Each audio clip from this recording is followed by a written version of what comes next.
waters. Just missed that. But by far the most dangerous portion of the channel is straight ahead of us here. This is called the Devil's Elbow. It's a 90-degree bend under the channel.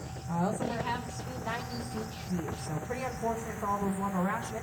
As they would fail to make this sharp turn, they get swept up by those whirlpools and rapids and eventually crash into the rocky shoreline through our right-hand side. Now, to help out with this hazard, they brought out a new career along the river. They were meant by the name of standing river pods. A little bit more experience in navigation on the waters. Our most well-known was Leroy Gates, who also happened to leave us the very first build. Without a lot of those standing river pods around here, Leroy Gates included actually lost their jobs. But because Leroy specifically, he fell in love with this incredible area, how can you not? He wanted to share the beauty with everybody else. So to do so, we came up with some of the very first Del's boat tours. Like Laura mentioned, you guys all the way back. The largest, actually no, to name a few first, include some walleye, pike, catfish, carp. Actually, if you guys get back to the boat early at the Witch's Gulch, when it kind of quiets down a little bit, you can actually see some carp swimming around the boat. They like to suck up all the debris over there. So if you get back early, you get to witness that for yourself. You guys can find bluegill, muskie, smallmouth bass, largemouth bass, maybe some medium-mouth bass as well.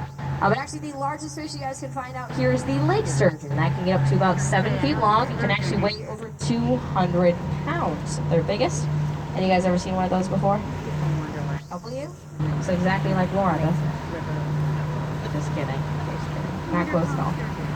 But on land you guys can find squirrels, chipmunks, raccoons, possums, badgers, deer, fox, stuff like that. Keep your eyes out for any eagles. We have a couple of them that like to sit around in the treetops. So if you do see one, point it out to other people. Of course, we're going to try our best to do the same.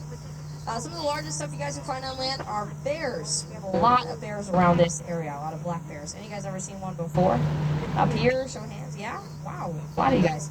Well, for future reference, if you're ever in Wisconsin or honestly pretty much anywhere and you come across a bear and you need to get rid of it, we have a very good way of doing that. We actually had to use it last year at our second stop at Stand Rock. It was a bear sighting at the Rock. It was after one of my tours, thankfully, but they had to cancel tours for the rest of the day. Crazy. So we had to call our maintenance men to get rid of this bear, and what they did was went over to Home Depot, I think. Any hardware store for you guys would do as well. They went and grabbed themselves a gallon of white outdoor acrylic paint, and then also a 3-inch wide stiff bristled paintbrush.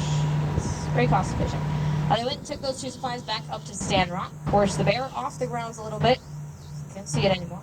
And they quickly painted the goal line around Stand Rock, and we've been good ever since.